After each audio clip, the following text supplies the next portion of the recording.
Amazon forest కు చెందిన అడవి మొక్క కోకో చాక్లెట్ రూపంలో ప్రపంచానికి ఫేవరెట్ గా మారింది.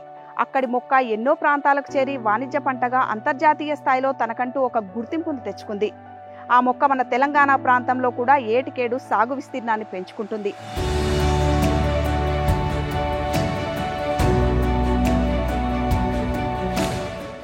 చేదు గింజల ఔషధ పానీయంగా మొదలైన కోకో బీన్ ప్రస్థానం అనేక రుచుల కలగలుపుతో పిల్ల పెద్ద తేడా లేకుండా అందరికీ ఇష్టమైన చాక్లెట్ కి మూల పదార్థంగా గ్లోబల్ ఫేమస్ గా మారిపోయింది.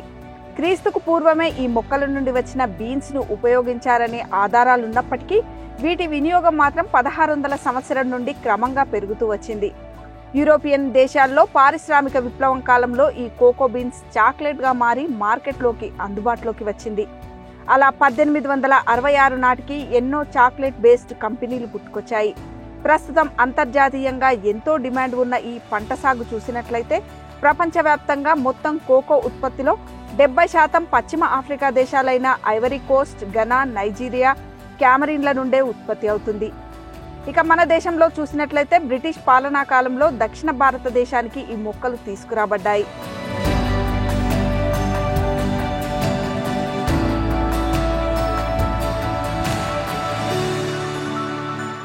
ఈ కోకో మొక్కలకు వెచ్చని మరియు తేమతో కూడిన వాతావరణం అవసరం.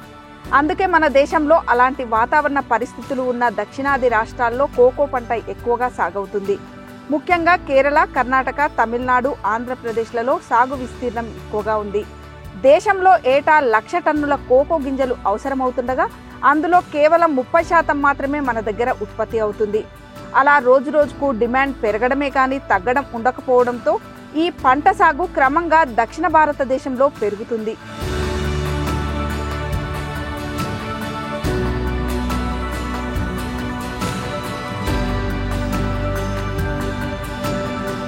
ఉమ్మడి ఆంధ్రప్రదేశ్ ఉన్నప్పటి నుండి ఖమ్మం జిల్లా వాసులు ఈ కోకో పంట పట్ల అవగాహనతో ఉన్నారు. కొంతమంది తమ పక్క జిల్లాలైన పశ్చిమ గోదావరి, తూర్పు గోదావరి జిల్లాల్లో ఈ పంటకు అనుకూలతలను గమనించి అక్కడి వాతావరణానికి ఇంచుమించుగా ఉండే తమ ప్రాంతంలోనూ ప్రయోగాత్మకంగా వేసి విజయం సాధించారు. అలా ప్రస్తుతం తెలంగాణలో కూడా చాలా మంది రైతులు కోకో సాగు దిశగా పయనించి లాభాల పంటలను అందుకుంటున్నారు. అలా తెలంగాణలో ముఖ్యంగా భద్రాద్రి కొత్తగూడెం జిల్లా అశ్వారావుపేట, దమ్మపేట మండలాల్లో కోకో పెద్ద ఎత్తున సాగవుతుంది. ప్రస్తుతం కొబ్బరి, ఆయిల్ ఫామ్లలో అంతర పంటగా సుమారు 5,000 ఎకరాల్లో కోకో పంట సాగవుతుంది.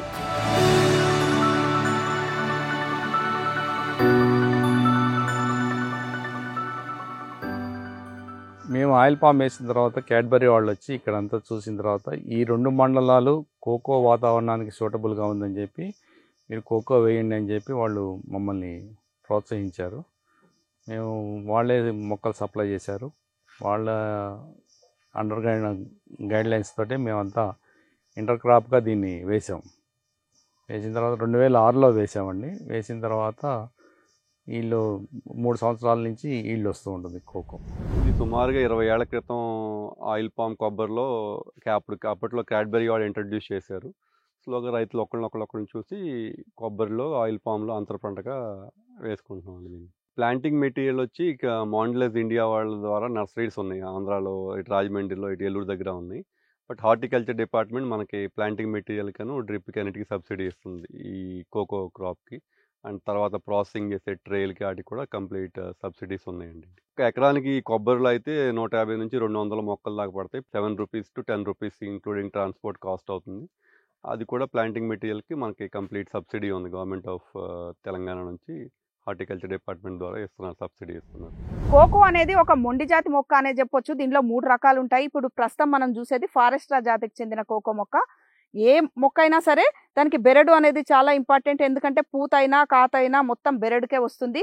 ఈ బెరడు మీద కూడా చాలా కుషన్స్ అంటారు, అంటే చిన్న చిన్న బొడిపల్లాగా ఉంటాయి, వీటిని కుషన్స్ అంటారు. ఆ కుషన్స్ దగ్గరనే పూత వస్తుంది. కాబట్టి ఆ కుషన్స్ జాగ్రత్తగా చూసుకోవాలి, దాన్ని డ్యామేజ్ కాకుండా చూసుకోవాలి. కుషన్ డిస్టర్బ్ అయితే మళ్ళీ ఆ ప్రాంతంలో పూత కాత రాదు. కాబట్టి కోసేటప్పుడు చాలా జాగ్రత్తలు పాటించాల్సి ఉంటుంది. కోకో మొక్కలో అనేక రకాలు ఉన్నప్పటికీ ప్రపంచవ్యాప్తంగా 80% మించి సాగు చేస్తున్నది మాత్రం ఫారెస్టోరా జాతి. ఈ కోకో మొక్కలకి ఎర్ర నేలలు, నల్లటి నేలలు ఉపయోగం. 21 డిగ్రీల నుండి 32 డిగ్రీల మధ్య తేమతో కూడిన వాతావరణం అనుకూలం. ఈ మొక్కలు పెరిగే దశలో 60% నీడ, కాపు దశలో 40% నీడ అవసరం. అందుకే కొబ్బరి ఆయిల్ ఫామ్ తోటల్లో అంతర పంటగా ఎక్కువగా సాగు చేస్తుంటారు. ఈ వాతావరణం, ఈ టెంపరేచర్ లేని వాళ్ళు కూడా వేయచ్చు. కాకపోతే ఆ రైతు చాలా శ్రద్ధ తీసుకోవాలి. కోకో వేసి కోకో మొక్కకి మధ్యలో అరటి పెట్టి టెంపరేచర్ కంట్రోల్ చేసుకుంటే ఎలాంటి ప్రాంతంలో అయినా కానీ మనం కోకోని పండించవచ్చు. దీనికి మెయిన్ షేడ్ కావాలండి. కంప్లీట్ షేడ్ని తట్టుకోలేదు. పార్షియల్ షేడ్ కొబ్బరి తోటల్లో కానీ, ఆయిల్ పామ్ తోటలో కానీ, అరకనట్ ప్లాంటేషన్స్లో కానీ పార్షియల్ షేడ్ ఉన్న ప్రాంతాల్లో మనకి అబండెంట్ రైన్ఫాల్ ఉన్న ప్లేసుల్లో అవుతుంది. ఎక్కడైనా ప్రాపర్ డ్రైనేజ్ కూడా ఉండాలి, మురుగునీరు వ్యవస్థ కూడా ఉండాలి, షేడ్ ఉండాలి. కంప్లీట్ ఎండను తట్టుకోలేదు, షేడ్లో బాగా వస్తుంది. అన్ని కాలాల్లో ఆకుపచ్చగా కనిపించే ఈ కోకో చెట్లకు విపరీతంగా ఆకురాల్చే గుణం ఉంటుంది. పేరుకు మొండి మొక్కే అయినా తగినంత గాలి వెలుతురు ఉండేలా చూసుకుంటేనే దిగుబడి బాగుంటుంది. పూత పిందే వచ్చే ప్రధాన శాఖలను వదిలి అవసరం లేని మండలను ఎప్పటికప్పుడు కత్తిరించాలి. అలా ఏటా కనీసం 2 సార్లైనా ప్రూనింగ్ చేసుకోవాలి. మిగతా పంటలతో పోలిస్తే తెగుళ్ల బెడద తక్కువే. కానీ వానాకాలంలో బ్లాక్ పౌడ్ అనే తెగులు వల్ల కాయలు నల్లగా మాడిపోయి రాలిపోతాయి. కాబట్టి కొన్ని జాగ్రత్తలు తీసుకోవాల్సి ఉంటుంది.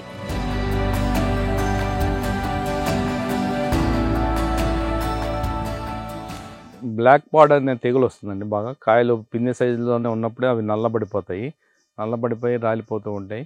వాటికి బ్లైటాక్స్ అవి కొట్టమని అంటారు వాళ్ళు. బ్లైటాక్స్ చేయొచ్చు. లేదంటే మనం పాస్పో బ్యాక్టీరియా అలాంటి ట్రైకోడెర్మా విడిలు అలాంటివి సేంద్రియ ఉన్నవి కూడా మనం స్ప్రే చేయొచ్చు. కోకో తోట మొక్క వచ్చిన కాడ నుంచి మామూలు బాగా హైట్ ఎదక్కున్న సుత కట్ చేయాలండి. అప్పుడు రౌండప్ చుట్టూ పలవలు వస్తాయి. పలవలు వచ్చిన తర్వాత మనకి మళ్ళీ వాటికి వేరే పలవలు వస్తుంటే వాటిని కట్ చేసుకుంటూ పోతూ ఉంటే ఇది లావ్ అవుతుంటుందిగా. అప్పుడు మన కర్ర లావ్ అయినా కొద్దిగా ఈ పూత వచ్చేసి కాయ కాసిద్దండి. బాగా గుజ్జుగా వచ్చినప్పుడు మనకి పింద పడదు మేడం, మొత్తం పడిపోతుంటుంది. మళ్ళీ దాన్ని మనం ఆ పలవలన్నీ తీసేసి లైట్గా సూర్యుడు అలా పడేలాగా చేయాలి. చేసుకుంటూ వెళ్తుంటే మన కాయలకు బాగా కాస్తుంది.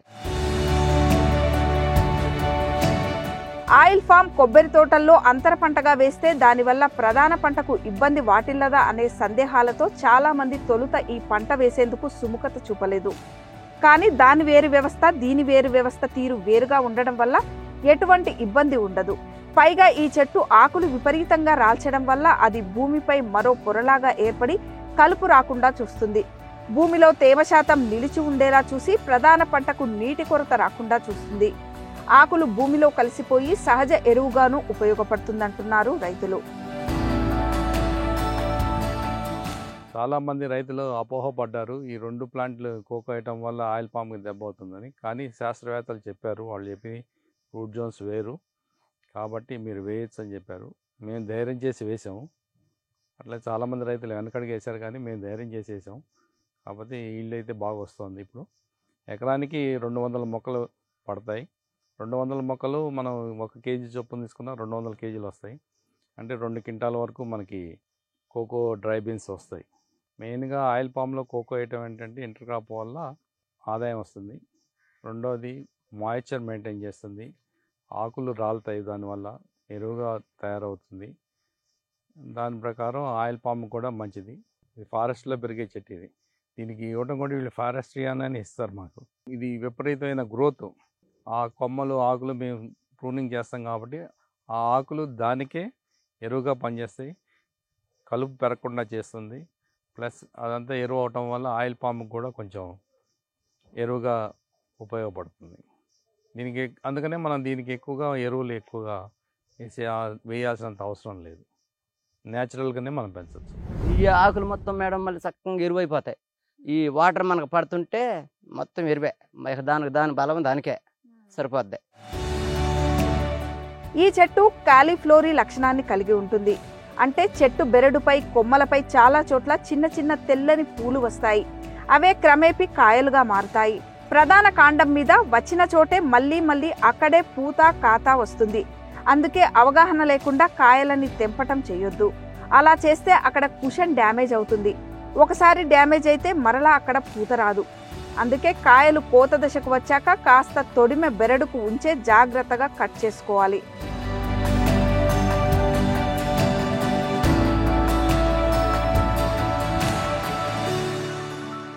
ఎక్కువగా చెట్టు బెరటికే కాస్తుందండి కోకో. కాబట్టి దీనికి అన్ని చెట్లకి మనం చేసినట్టుగా కాకుండా ఈ చెట్టుకి, కోకో చెట్టుకి బెరడుని కాపాడుకోవాలి. బెరడుకి ఒక క్వశ్చన్ లాగా ఉంటుంది. ఆ క్వశ్చన్కే ఫ్లవరింగ్ వస్తుంది, ఆ క్వశ్చన్కే కాయలు వస్తాయి. మనం కోసేటప్పుడు కూడా ఆ కుషన్ దెబ్బ తినకుండా కాయల్ని జాగ్రత్తగా కోయాలి. కోసి వాటిని హార్వెస్ట్ చేసుకోవాలి. తెంపకూడదు. కత్తి తీసుకొని కరెక్ట్గా మనకి ఇప్పుడు ఈ ముచ్చుకుందగా మేడం, ఈ ముచ్చు కరెక్ట్గా అలా కోసేయాలి. మళ్ళీ కాయ బద్దలు కొట్టేటప్పుడు కూడా మన ఇష్టం వచ్చినట్టు మనం నరకూడదు మేడం. లైట్ దెబ్బ అలా పడి అలా వేసుకొని అలా తీయాలి. లేదంటే మళ్ళీ గింజలు దిగిపోతాయి. అంత జాగ్రత్తలు ఉంటాయి ఇవి. కాయ ఇలాగ ఉంది కదా అని ఇలా లాగెత్తే దీనికి ఇలా తక్కువ వచ్చేసిందంటే కాయ చెట్టు పాడైపోద్ది. రాకూడదు, కరెక్ట్గా తెగాలి. తొక్క అన్నది లెక్కకూడదు చెట్టుకి. ఎలాగున్న చెట్టు అలాగ ఉండాలి. మనం తొక్క తీసామంటే చెట్టు ప్రాబ్లమే, చచ్చిపోద్ది. ఒక్కొక్క కోకో కాయలో దాదాపు 35 నుండి 40 వరకు ఇట్లాంటి గింజలు ఉంటాయి. 25 నుండి 30 కాయలు పగలగొట్టి గుజ్జు తీస్తే దాదాపు 1 కేజీ గింజలు అవుతాయి. ఇక ఒక చెట్టు చూసినట్టయితే మనకు సంవత్సరానికి ఒక చెట్టు నుండి యాజమాన్య పద్ధతులు మెరుగ్గా ఉంటే 2 నుండి 3 కేజీల వరకు మనకు కోకో సీడ్స్ వస్తాయి. ఒకసారి నాటుకుంటే నాటిన 3 ఏళ్లకు కాపుకొస్తుంది కోకో పంట. అలా 40 ఏళ్ల పాటు దిగుబడి ఇస్తూనే ఉంటుంది.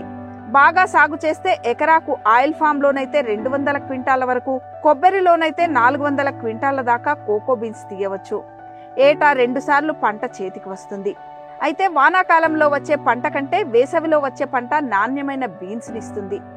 ఇది ఇంటర్ క్రాప్ కావడం వల్ల దీనికంటూ అదనంగా పెట్టే పెట్టుబడి కూడా ఏమీ ఉండదు. కాబట్టి అన్ని విధాలా ఇది రైతులకు అదనపు ఆదాయాన్నిచ్చే పంట అంటున్నారు రైతులు. సంవత్సరానికి 2 సార్లు వస్తుందండి. సెప్టెంబర్లో ఒకసారి పూత వస్తుంది, ఏప్రిల్లో ఒకసారి పూత వస్తుంది. సెప్టెంబర్ నుంచి వచ్చే పూత ఏప్రిల్ దాకా వస్తుంది, హార్వెస్టింగ్ చేస్తాం. మళ్ళీ ఏప్రిల్ నుంచి వచ్చేది వానాకాలం వస్తుంది. ఇక జూన్, జూలై నెలలో, ఆగస్ట్ నెలలో వానాకాలంలో బాగా వానలు పడతాయి. అప్పుడు బీన్స్ క్వాలిటీ అంత మంచిగా ఉండదు. కొంత హార్వెస్ట్ చేస్తాం, కొంత వదిలేసేస్తాం. నాటిన 3వ సంవత్సరం నుంచి దిగుబడి ప్రారంభం అవుతుంది. 10 సంవత్సరాల వరకు పీక్ అయ్యి 4-5 క్వింటాల వరకు కొబ్బరిలో వస్తుంది. కాకపోతే దీంట్లో మిగతా క్రాప్స్తో పోలిస్తే చీడపీడలు కానీ తక్కువే. కాకపోతే ఇంచుమించు ఒక 10 ఎకరాలు ఉన్న రైతుకి ఒక 3-4 కూలీలు నిత్యం ఏదో పని ఉంటుంది.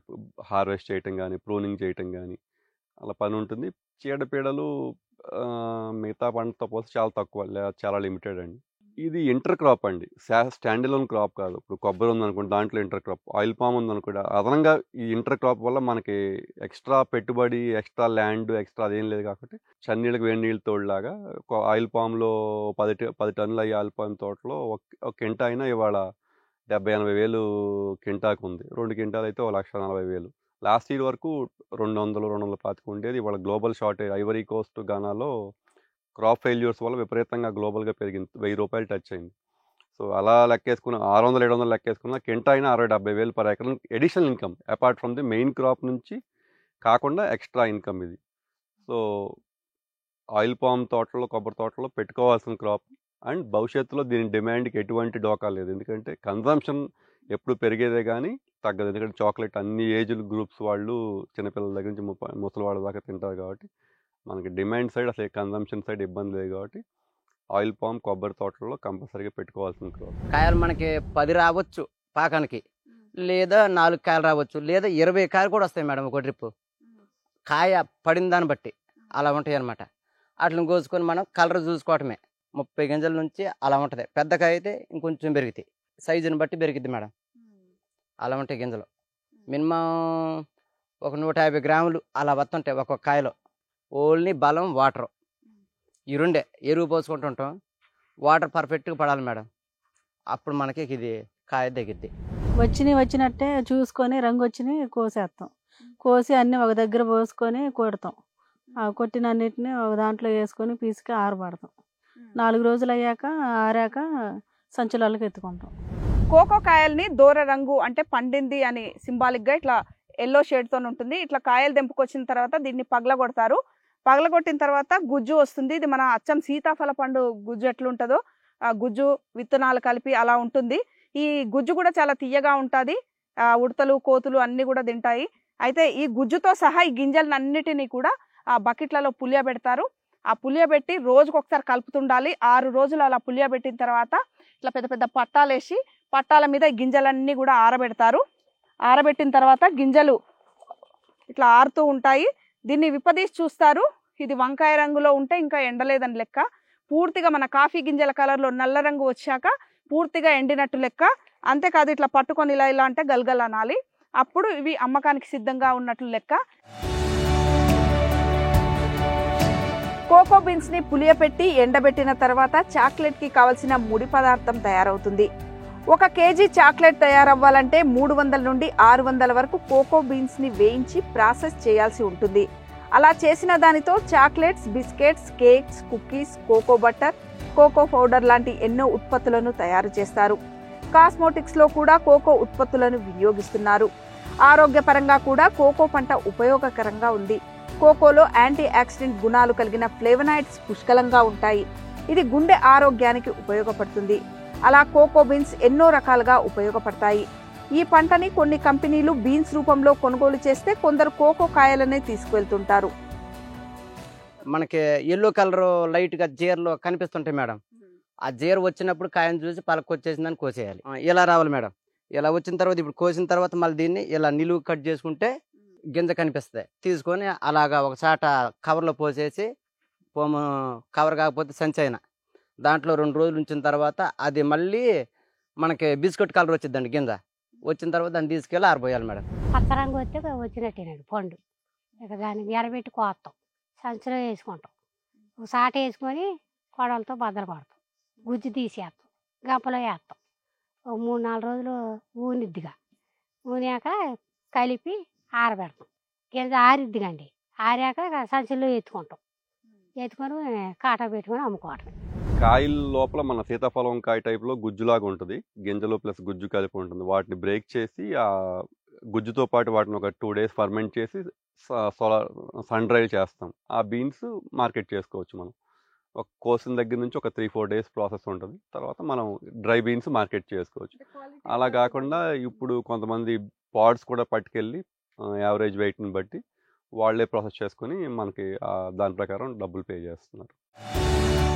ఒక్కో ప్రాంతంలో పండే కోకో బీన్స్ ఆ ప్రాంత నేల తీరును బట్టి ఒక్కో రుచిని కలిగి ఉంటాయి. ఏపీలోని పశ్చిమ గోదావరి జిల్లాల్లో పండే కోకోతో పాటు మన తెలంగాణలోని దమ్మపేట ప్రాంతంలో పండే కోకో బీన్స్ ను కూడా తీసుకొని బీన్స్ టు చాక్లెట్ వరకు ప్రత్యేకంగా తయారు చేస్తున్నారు మనం చాక్లెట్స్ అనే కంపెనీ.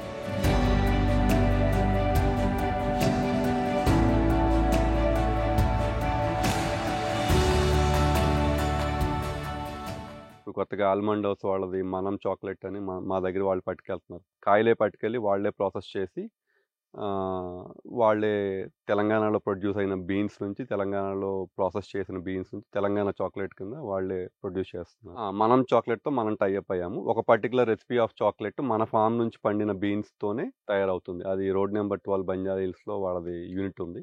ప్రాసెస్డ్ బీన్స్ తీసుకెళ్ళి గ్రైండింగ్ కానీ ఇవన్నీ కూడా అక్కడే ప్రాసెస్ చేసి అక్కడే చాక్లెట్ కూడా తయారు చేస్తారు. కొన్ని జాగ్రఫికల్ క్లైమేట్స్ కానీ ఆ సాయిల్స్లో ఉన్న కాంపోజిషన్ బట్టి టేస్ట్ అండ్ టెక్స్చర్, ఫ్లేవర్ అన్నీ మిక్స్ అవుతాయి. మన దగ్గర పండే కోకోతో వరల్డ్ క్లాస్ చాక్లెట్లను తయారు చేస్తుంది మనం చాక్లెట్. కోకో సహజ రుచులను వెలికి తీయాలంటే ఫర్మెంటేషన్ ప్రాసెస్ నుండి జాగ్రత్తలు తీసుకుంటేనే సాధ్యమవుతుందంటున్న మనం చాక్లెట్ కంపెనీ యాజమాన్యం డైరెక్ట్ గా రైతుల దగ్గర నుండి కోకో కాయలనే తీసుకుంటుంది. అలా రైతుల దగ్గర నుండి నేరుగా కోకో కాయలను సేకరించి ప్రత్యేకమైన ఫర్మెంటేషన్ విధానాలను అవలంబించి అంతర్జాతీయ ప్రమాణాలతో చాక్లెట్లను అభివృద్ధి చేస్తుంది. ఏకంగా 300లకు పైగా విభిన్న రకాల క్రాఫ్ట్ చాక్లెట్లను అందిస్తుంది. మన దగ్గర కోకో పండించే రైతుల నుండి పంటను తీసుకొని ఇక్కడే ఫైనల్ ప్రొడక్టుగా తీసుకురావడమే కాక రాబోయే రోజుల్లో మరింత మంది రైతులను భాగస్వాములుగా చేసుకుని మన దేశంలోని ఇతర ప్రాంతాలతో పాటు విదేశాల్లో కూడా మనం చాక్లెట్ రుచులను పంచుతామంటున్నారు. First 6 months of operation మాకు ఒక 17 ఇంటర్నేషనల్ అవార్డ్స్ దొరికాయి for at the world chocolate awards as well as the academy of chocolate awards. ఈ చాక్లెట్ అవార్డ్స్ అనేవి ఒక ప్రూఫ్ అన్నమాట. ఇండియాలో పెరిగే కోకోతో కూడా మనం వరల్డ్ క్లాస్ చాక్లెట్ తయారు చేయొచ్చు అని. అదే మా గోల్ అండ్ మిషన్. ఇక్కడ 2500 ఎకరాలు కోకో పంట మీద మేము రైతులతో పనిచేసి కోకో కాయలు తీసుకుని ఆ కోకోని ఫైన్ ఫ్లేవర్ కకాओ అంటే బల్క్ మాస్ చాక్లెట్ తయారీ కాకుండా ఫైన్ ఫ్లేవర్ క్రాఫ్ట్ చాక్లెట్ తయారు చేస్తాం. ఏ రైతు పంట పొలం నుండి వచ్చే కోకో గింజలతో తయారయ్యే చాక్లెట్ కి ఆ రైతు పేరు సహితం రేపర్పై పెడుతున్నారు. అలా మన తెలంగాణలో పండిన కోకో గింజలతో ఇక్కడే తొలిసారిగా తయారైన బ్రాండెడ్ చాక్లెట్ మనం. అంతేకాదు ఈ చాక్లెట్లు తనదైన ప్రత్యేక రుచితో అనేక రకాల అవార్డులను సైతం అందుకునేలా చేసింది.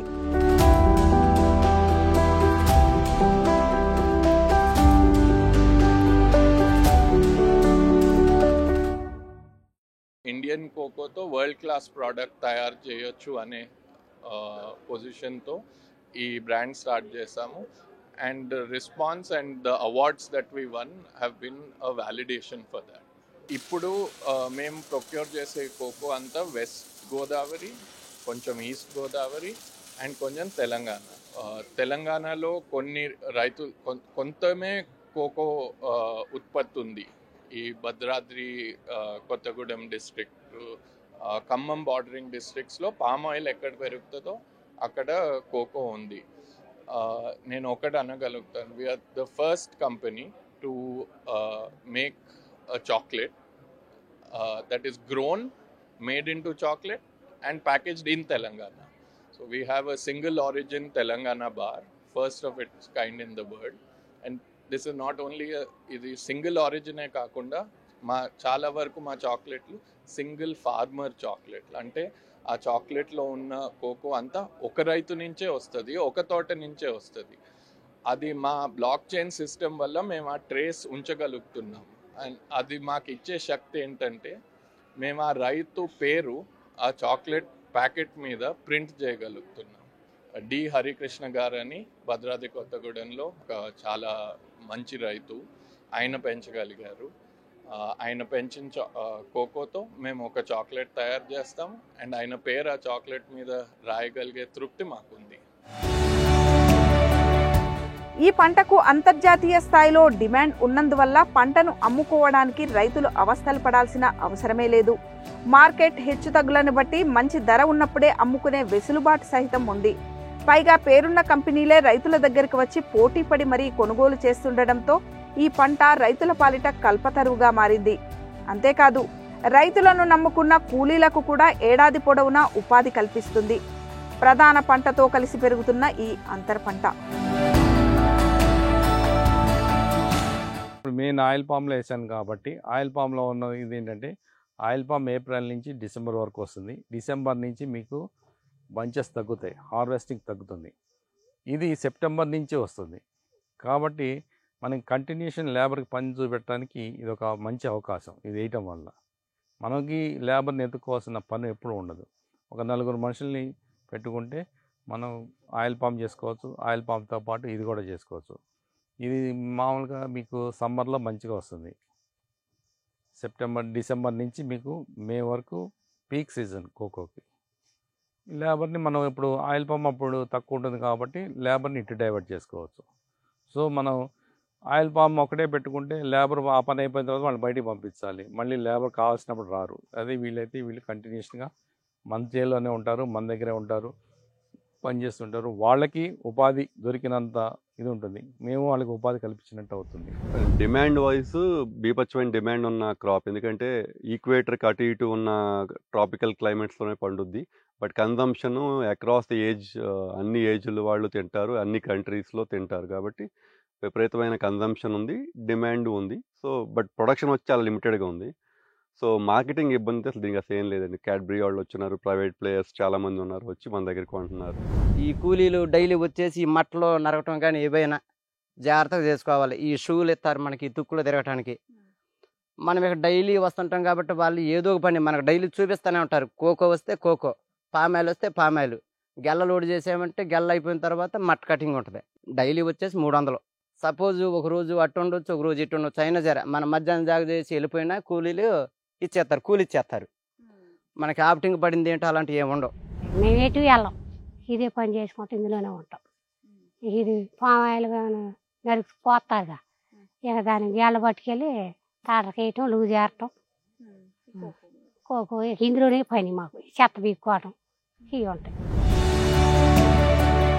వాతావరణ మార్పుల వల్ల ఉష్ణోగ్రతలు పెరిగి Ivory Coast, Ghana, Indonesia, Nigeria, ఈక్వెడార్లలో పంటలు దెబ్బతిని ఈసారి దిగుబడి తగ్గిపోవడంతో ఒక్కసారిగా కోకో బీన్స్ కి విపరీతమైన డిమాండ్ పెరిగిపోయింది.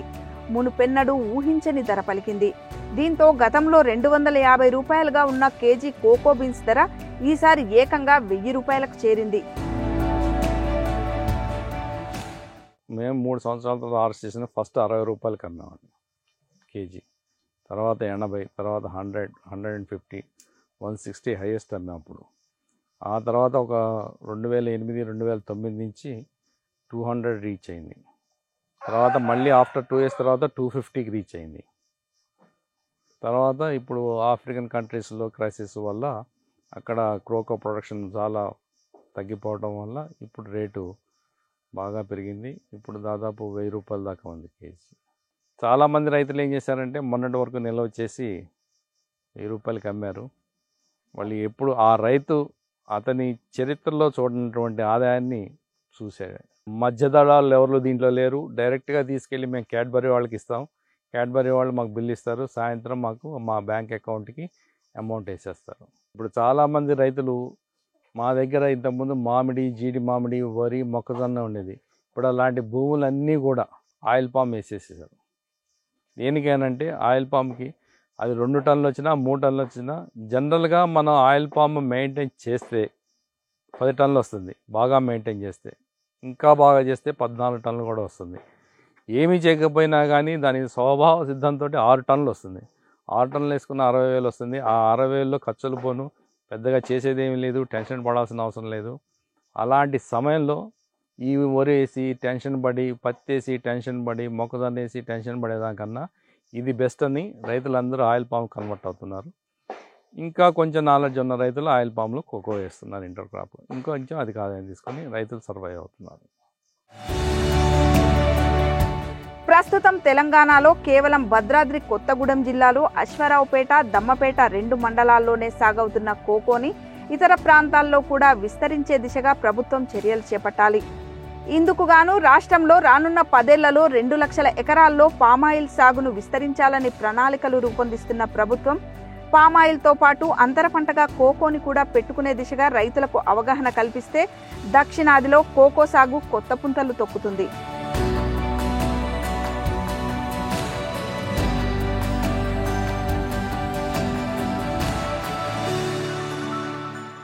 రైతులకు ఆదాయాన్నిస్తూ, కూలీలకు ఉపాధినిస్తూ భద్రాద్రి కొత్తగూడెం జిల్లాలో ఆదాయ వనరుగా మారింది కోకో పంట. ప్రస్తుతం ఈ పంటకు అంతర్జాతీయ స్థాయిలో ఎంతో డిమాండ్ ఉన్న నేపథ్యంలో ప్రభుత్వం ఎక్కడైతే ఆయిల్ ఫామ్ పంటలను ప్రోత్సహించిందో అక్కడ కోకోని అంతర్ పంటగా ప్రోత్సహిస్తే రైతులకు అది ఆదాయపు వనరుగా మారుతుంది. కెమెరామెన్ సతీష్తో రమ, బిగ్ టీవీ, దమ్మపేట నుండి.